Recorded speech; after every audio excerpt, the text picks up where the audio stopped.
Tom Brady, the GOAT, 7 Super Bowl titles, more than anyone else. For 2 decades, there was no quarterback who matched him pre-snap. By the end of his career, he had seen every defensive formation. He knew what was coming and had the confidence to throw the ball into an ever-closing window with a much larger man bearing down on him. Famously, this story was forever linked to the New England Patriots, who selected him in the 2000 draft at pick 199. 198 people selected above the greatest ever, and 6 quarterbacks. Chad Pennington was picked in the first round. Chris Redman was picked in the 3rd round. Giovanni Carmazzi was picked in the 3rd round, I think. T. Martin was picked in the 5th round. Spurgeon Wynn was picked. There was one other guy, small school guy, Mark Bulger. So, if it wasn't for New England, this story never starts. But if it wasn't for one game, heck, one play, this story never gets the same ending. While we think of the Brady-Belichick dynasty as having lasted for 2 decades, it is really split into 2 parts. The first lasts for 4 years, when New England won Super Bowl 36, 38, and 39, winning 3 championships in 4 years. There was a 10-year period where New England could only make 2 Super Bowls, losing to the New York Giants both times, in Super Bowl 42 and 46. And part 2 was when the New England Patriots won 3 Super Bowls in 5 years. The first of those was Super Bowl 49, and that is where our story in earnest begins. Kansas City, Missouri was supposed to host Super Bowl 49, after the death of Chiefs owner Lamar Hunt. You may have heard of him, but the upgrades needed for Arrowhead Stadium relied on the passage of 2 sales taxes, and when that failed, the Super Bowl would be awarded to the University of Phoenix Stadium in Glendale, Arizona, home of the Arizona Cardinals. Wearing the blue jerseys in this game's the Seattle Seahawks, the defending Super Bowl champions. What I'll do now is show the entire length of Super Bowl 48, where the game was in the balance. It's snapped over the head of Peyton Manning. A flag is down and the ball's out of the back of the end zone. It's a safety to start this game as Manning wasn't ready. Illegal motion. Offense number 18 moving forward to the snap. Penalties decline. Safety. Well, that ends that section. Seattle absolutely destroyed the best offense in the league that season. The Peyton Manning-led Denver Broncos to claim the team's first Lombardi, winning 43-8, and everyone was aware of the possibility of them doing it again. The Legion of Boom defense, full of guys picked late in the NFL draft, making them the soul of the team. They lost one of their last 10 games, none in the last 6 in the regular season. On the offensive side, Marshawn Lynch ran for 1,306 yards and 12 touchdowns, while Russell Wilson throws for 3,475 yards and 20 touchdowns, rushing for another 849 yards and 6 TDs. Seattle took care of business against the Carolina Panthers in the first playoff game, but looked to be outdone by Green Bay, with Wilson playing awfully, having thrown 4 interceptions, and Seattle down 19-7, before momentum shifted right back to Seattle after a touchdown, then a successful onside kick, and then Lynch running into the end zone for the go-ahead score. Wilson, in a crazy play, threw across his body, having escaped from pressure on the 2-point try, with the pass finding Luke Wilson. Green Bay would tie it up, but that just set the stage for the game-winning Wilson touchdown pass to Jermaine Kearse to send Seattle to back-to-back Super Bowls. Wearing the white jerseys of the New England Patriots, they began the 2014 season with just 2 wins in the opening 4 games. With this off the back of 2 Super Bowl-less seasons following the defeat in Super Bowl 46, many questions if New England's dynasty was well and truly over, with Jimmy Garoppolo looking like the future for New England. It felt like a lifetime since they last lifted the Vince Lombardi trophy after winning Super Bowl 39. But after a big win over the Cincinnati Bengals, New England got the season back on track and, like Seattle, was their conference's number 1 seed. They got their Super Bowl ticket via a now infamous 45-7 win over the Indianapolis Colts, where the Colts believed New England had been using deflated footballs. And it was the talk of the town in the lead up to the Super Bowl, which is what I must talk about, or else this video will stop being about it. The first two drives of the game ended in punts. New England looked like they would score first on the game's third drive, but Brady threw a third down interception in the red zone to Jeremy Lane, who broke his wrist and tore his ACL on the play, ending his night. However, New England did get the first score in the second quarter by punching in a drive with an 11-yard pass from Brady to Brandon LaFell. It took until after this before Wilson completed his first pass of the day, a 6-yard completion to Curse. Later in that same drive, a 44-yard pass to Chris Matthews set up a Lynch 3-yard touchdown run to tie the ball game. The game went to another level in the last 2 minutes and 16 seconds of the first half. Brady completed 5 of 6 passes for 59 yards on the next possession, which concluded with a 22-yard touchdown pass to tight end Rob Gronkowski, with only 31 seconds remaining. Seattle drove down the field with big completions, and with the assistance of a face mask penalty, adding additional yardage that gave him a first down on the 11. With just 6 seconds remaining until the half, Carroll took the risk of going for 6, which paid off when Wilson threw an 11-yard touchdown completion to Matthews, which meant the game at the halfway stage was tied at 14. A promising drive ended with Lynch being stopped on a 3rd down and 1 play. I wonder if that will have any effects on decisions made at the end of the game. I'm sure it won't. Stephen Hauschka finished the drive with a 27-yard field goal, giving Seattle their first lead of the game, 17-14. Brady threw his second pick of the day to Bobby Wagner. Seattle drove 50 yards in 6 plays and scored a 3-yard touchdown pass to Doug Baldwin. This made the score 24-14, and it would remain this way going into the fourth quarter. Now New England had to do something never done before: come back to win a Super Bowl in the fourth quarter, down more than a possession. Taking over with 12 minutes and 10 seconds to go. Despite taking a sack on the drive's first play, Brady made this big completion across the middle on a 3rd and long, which set New England to score with a Brady pass to Danny Amendola.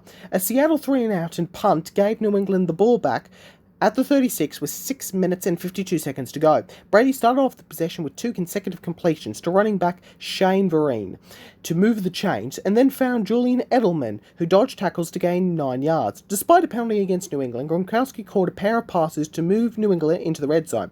With the ball on the 3-yard line and with 2 minutes and 2 seconds left in the game, Brady completed the mission, a 3-yard touchdown toss to Edelman. Patriots led 28-24, but the game is not done just yet. What happened next would be one of the most memorable last 2 minutes to a Super Bowl contest ever, which was a fitting way to end not just a great game, but at the time the most watched TV broadcast in US history, if you discount the Apollo 11 moon landing, which multiple networks broadcast. Now, you're probably waiting for the game's most famous play, but we can't forget what happened just before it. After a 3rd down completion to Tyler Lockett set up a first down at the 38-yard line, Wilson drops back looking for Jermaine Curse. Russell for Curse, and that's broken up again. And is it, but somehow, did he wind up with a football? I think Butler hit it, and it fell right back down to the ground. Unbelievable. That's exactly what happened, isn't it? Well, Curse goes for it. It's still not on the ground. It's still not on the ground. It's still, well, look at that. Oh, my, I can't believe he didn't get up and get in the end zone in time. Bouncing off every limb imaginable, the ball winds up in Curse's lap for a first down on the 5-yard line, immediately drawing parallels to what happened in the same building 7 years prior at Super Bowl 42, when David Tyree made the famous helmet catch on a 3rd and 5 play which extended the drive for the New York Giants, who would score the game-winning touchdown, which resulted in the Patriots' first loss of that season. On first down and goal, a 4-yard run from Lynch sets up 2nd down and goal on the 1, and Belichick gambles by not calling a timeout. When Seattle lined up, they saw 7 defenders on the line, plus 1 linebacker in the box, against 6 blockers, 5 offensive linemen and 1 tight end. This leaves 3 one-on-ones for Seattle's receivers. And while you would think Lynch would pick up 1 yard, after he picked up 4 with ease on the literal previous play, he had been stopped in a similar spot tonight. Baldwin, Curse and Lockett are the 3 options to throw to, all of which have been quiet tonight, but could become heroes if they are on the receiving end of one more Wilson pass. But they weren't. Baldwin sets up on the left. Play clock at 5. Pass is intercepted at the goal line by Malcom Bulter. Unreal. New England had seen Seattle run this play before, and so they practiced it during the week, and Malcom Bulter got torched by it. Butler had seen it in practice. He just didn't stop it. The inside receiver got off the line and up into the end zone. Malcom didn't really have enough awareness for the play, so he had to go all the way around behind the receiver and the defensive back, and there was just too much space. It was an easy touchdown. So the coaching point was, if they're close enough together, then you've got to be ready to get over the top, and the defender on the inside guy has got to jam him so that he can't pick the corner going over the top. The fact that the Patriots were even practicing against this play was a credit to Ernie Adams. Ernie would diagram plays that either he thought that they might run against this or that he had seen from a previous game. We put all these plays on cards. You're going to win or lose games at practice. I mean, there is no such thing as being a game day player. You see situations come up on the practice field, you've worked on it, you know what it takes.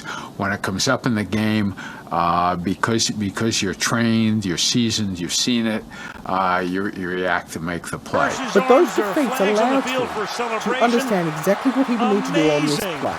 Starting with NBC commentators Chris Collinsworth and Al Michaels, this play was universally condemned for the call made to pass the ball.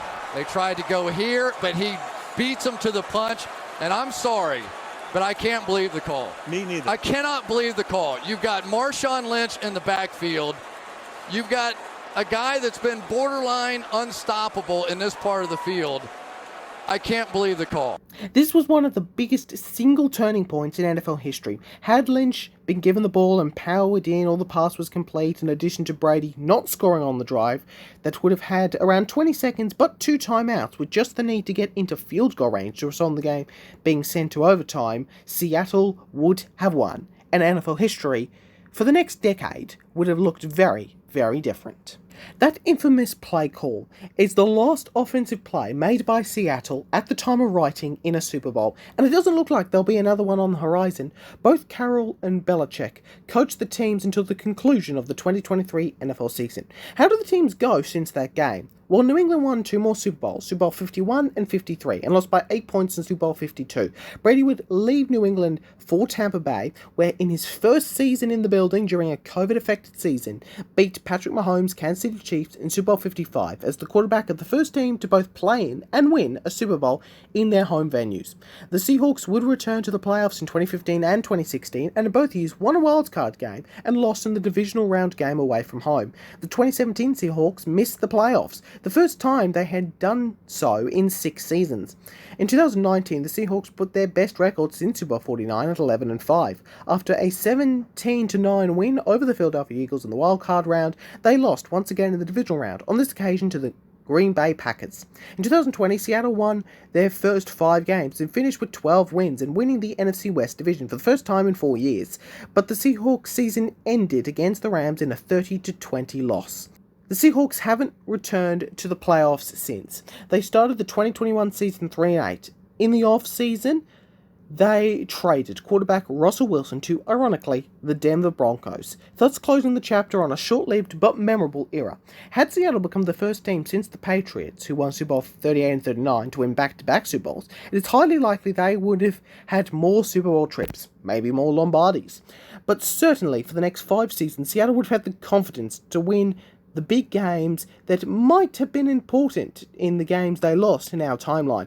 The decision to throw the ball in that situation inside half a minute to go in Super Bowl 49 changed the courses of both franchises involved. Despite the 3 1v1 matchups, keeping the ball on the ground was a sure thing. A stop could have meant New England burning a timeout, and there are 2 more shots to run again, or maybe this time pass, potentially using the threat of a run with a play-action pass, either of which would have set up the game winner. For Seattle, it was a slow drop back into the football abyss, leaving behind all those famous pieces that made them perhaps the NFL's most feared team even if it was just for a little while. For New England, the dynasty lived on for another half-decade, and for Tom Brady, a 3-3 Super Bowl record might not have resulted into his status today, a 7-time Super Bowl champion, and as of right now, at the end of the 2024 season, pretty much unquestionably, the best quarterback that has ever played the game. Oh, how it could have been so different.